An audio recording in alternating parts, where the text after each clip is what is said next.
కూడా 3 ఏళ్ల బట్టి డబ్బులు ఇలా పెద్ద మనిషి.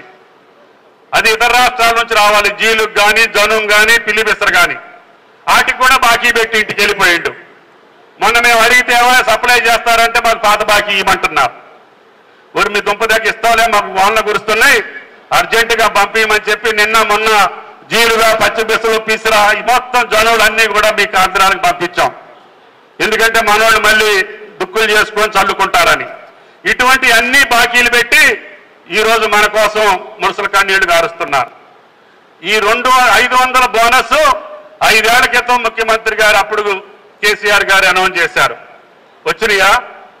సన్నోట్లే బండేయండి, అసలు వరేస్తే ఊరి, అసలు మీరు వరేయొద్దు, ఒకడు వేసినా సన్నోట్లు వేయండి, నేను బోనస్ ఇస్తానని చెప్పిన పెద్ద మనిషి.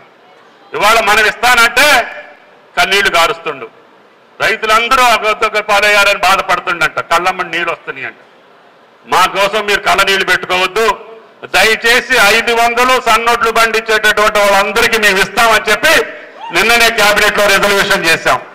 అది కూడా ఎందుకు చేశామంటే రేషన్ బియ్యంలో ఇప్పుడు దొడ్డు బియ్యం వస్తుంది. 30-35 లక్షల టన్నులు మన పేదలకి రేషన్ ద్వారా ఇవ్వాలి. వాళ్ళు మొదటి నుంచి అడుగుతున్నారు, మీరు సన్న బియ్యం ఏంటి, మాకు దొడ్డు బియ్యం ఏంటని. అంటే సన్న బియ్యం చేయాలంటే మనం ఇతర రాష్ట్రాల నుంచి కొనుక్కొచ్చి ఇవ్వాల్సి వస్తుంది. అక్కడ ఎక్కువ రేటుకి కొని మన దొడ్లు బియ్యాన్ని మళ్ళీ తక్కువ రేటుకి ఇచ్చి మనం అప్పులు పాలు అయ్యే పరిస్థితి వచ్చింది. అందుకని 500 ఏదో మన రైతుకే ఇద్దాం, మన రైతు ద్వారానే సన్నోట్లు పండిద్దాం. మన పేదోళ్ళకి, మన బడి పిల్లలకి గురుకులాల్లో కానీ, హాస్టల్స్ లో కానీ, సంక్షేమానికి కానీ మన సన్న బియ్యమే ఇచ్చి వాళ్ళు కూడా ఆదుకోవాలని మన ప్రభుత్వం నిర్ణయం చేసింది. దానికి గుంజుకుంటున్నారు. బోనస్ ఎందుకు ఇస్తున్నాం అనంటే మనకి కొద్దిగా 5-10 బస్తాలు సన్నోట్లు తక్కువ పండుతాయి. ఎంఎస్పీ తీసుకుంటున్నాం కాబట్టి దొడ్లు పండించిన వాడికి ఒక 5,000-10,000 ఎక్కువ వస్తాయి. కానీ మీరు 40 బస్తాలు సన్నోట్లు పండిస్తే 20,000 మీకు వస్తాయి.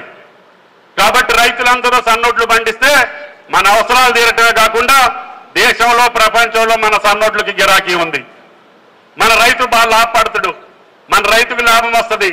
ఇప్పుడు దొడ్డోట్లు కొని మీ ఎంఎస్పీకి తక్కువ ధరకు అమ్మితే ఈ రోజున 50,000 కోట్ల నష్టం వచ్చింది ప్రభుత్వానికి. కాబట్టి ఇటు రైతు నష్టపోతాడు, అటు ప్రభుత్వానికి భారం అవుతుంది, మనకి కూడా లాభం లేదని చెప్పి ముందుగా సన్నోట్లకి ఇచ్చాం. ఇంకా తర్వాత కూడా దొడ్డోట్లు పండితే ప్రభుత్వం వాళ్ళకు కూడా ఇస్తామని చెప్పి కూడా మేము ఛాలెంజ్ చేశాం. కాబట్టి మీ ముసలి కన్నీళ్ళకి, మీ 7 పొడబొబ్బలకి కాంగ్రెస్ పార్టీ ప్రభుత్వం బెదిరేటటువంటి అవకాశం లేదు. మేము చెప్పిన సంక్షేమం మొత్తం జరుగుతూ ఉంది. ఇప్పటికే 5 గ్యారెంటీలు అమలు చేసే స్థితిలో మనం వచ్చాం. ఇంకా ఫుల్ బడ్జెట్ లో పెట్టినప్పుడు ఈ రుణమాఫీని కూడా పెట్టి 30,000 కోట్ల 40,000 కోట్ల ఎంత అవుతుందో లెక్కలు చూసి తప్పకుండా మీ ఖాతాలో వేయించేటటువంటి బాధ్యత ఈ కాంగ్రెస్ పార్టీది, ప్రభుత్వాన్ని అని చెప్పి మీకు ఈ సందర్భంగా మనం చేస్తున్నాం. దానికోసం మన ప్రభుత్వం గౌరవం మిగలాలన్నా, మన ముఖ్యమంత్రి గౌరవం పెరగాలన్నా, మన గౌరవం, మన ప్రతిష్ట పెరగాలన్నా మొన్న జరిగినటువంటి లోకల్ బాడీ ఎమ్మెల్సీ ఒకటి జరిగింది మహబూబ్ నగర్ లో.